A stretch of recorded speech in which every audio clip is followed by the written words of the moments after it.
এখনো যারা ক্ষমতায় আসে নাই, একেবারে সুস্পষ্ট মেসেজ, বিএনপি ওনারা এখনো ক্ষমতায় যায় নাই। ওনাদের ক্ষমতায় নির্বাচনে বলার মতো বিএনপির কোনো কিছু নাই।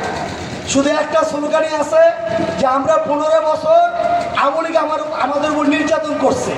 সাশ্রয়ীভাবে কাপড়ের উজ্জ্বলতার হিসাব মেলাতে এখন থেকে আপনাদের ব্যবহার করা উচিত অ্যান্টিব্যাকটেরিয়াল ফর্মুলাযুক্ত best wash synthetic detergent powder. এই বক্তব্য ছাড়া বিএনপির নতুন কোনো বক্তব্য নাই।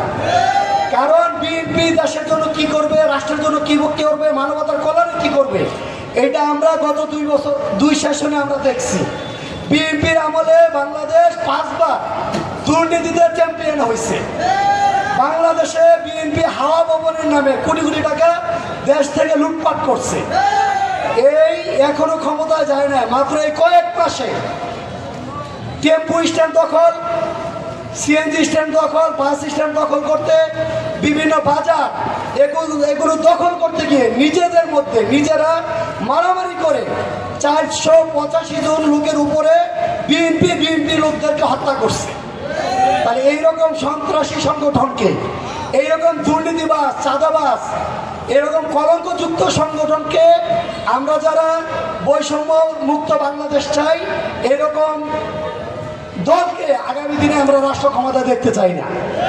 অতএব যেই জন্য আমরা আওয়ামী লীগ ফ্যাসিস্টদেরকে আমরা বিদায় করেছি, তারা দীর্ঘ 15-16 বছর আমাদের বাংলাদেশকে তারা দুর্নীতির স্বর্গ রাজ্যে পরিণত করেছে, কথা ঠিক কিনা?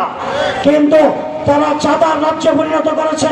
সর্বশেষ আমরা 5 আগস্টের পরবর্তীতে আবার দেখতে পাচ্ছি, সারা দেশের কথা বলবো না, আমাদের মাদক দিতেই দীর্ঘ 15 বছর যে আওয়ামী লীগের নেতা এবং আওয়ামী লীগের নেতৃবৃন্দরা যারা অটো থেকে চাঁদা উঠাইতো, নসিমন থেকে চাঁদা উঠাইতো, ট্রাক থেকে চাঁদা উঠাইতো, বাজার থেকে সর্বত্র চাঁদার স্বর্গরাজ্য তৈরি করেছে।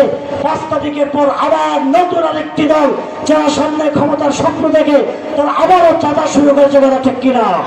এই জন্য এই চাঁদাবাজদেরকে প্রতিহত করতে হবে, কথা ঠিক কিনা? এই জন্য আগামী দিনের সকল আন্দোলন সংগ্রামে চাঁদাবাজদের বিরুদ্ধে ইসলামী আন্দোলন বাংলাদেশ, ছাত্র আন্দোলন, যুব আন্দোলন সোচ্চার ভূমিকা পালন করবে, কথা ঠিক কিনা? আমরা দীর্ঘ 16 বছর একটা খুনি ফ্যাসিস্ট সরকারের অধীনে ছিলাম। আমরা দেখেছি যত প্রকার জুলুম, অন্যায়, অত্যাচার আছে আওয়ামী লীগ সরকার করছে। শুধু বাংলাদেশ থেকে এই 15 বছরে 28 লক্ষ কোটি টাকা বাংলাদেশ থেকে বিদেশে পাচার করছে, বিদেশে বেগম পাড়া করছে। এই যে কাজগুলো করছে, এগুলো কিন্তু এই যে আমাদের গরুহাটের মাধবদের আশেপাশে যারা রিক্সাওয়ালা, ভ্যানওয়ালা, কুলি মজুর, শ্রমজীবী, মেহনতি মানুষরা এই দুর্নীতিগুলো করে নাই। এই দুর্নীতি করছে যারা ছাত্রলীগ থেকে উঠে আওয়ামী লীগ হয়ে বিভিন্ন জায়গায় জনপ্রতিনিধি হিসেবে যারা প্রতিষ্ঠিত ছিল। এর পাশাপাশি রাষ্ট্রের যতগুলো প্রতিষ্ঠান আছে, বিভিন্ন প্রতিষ্ঠানে যারা কর্মকর্তা ছিল, তারা এই দুর্নীতিগুলো করছে। যদি তাদের মধ্যে আদর্শিক, নৈতিক বোধ, খোদাভীরু নেতৃত্ব তাদের মধ্যে থাকতো, আল্লাহর ভয় তাদের মধ্যে থাকতো, তাহলে তাদের দ্বারা এই দুর্নীতিগুলো হইতো না। তাইলে 24-এর এই গণ অভ্যুত্থানে আমরা একটা খুনি, একটা দুর্নীতিবাজ, একটা ফ্যাসিস্ট সরকারকে আমরা মাঠে ময়দানে থেকে পীর সাহেব চৌহানের নেতৃত্বে আমরা মাঠে ছিলাম। মাঠে থেকে এই অন্যায় বিরুদ্ধে আমরা প্রতিবাদ করছি। প্রতিবাদ করার পরে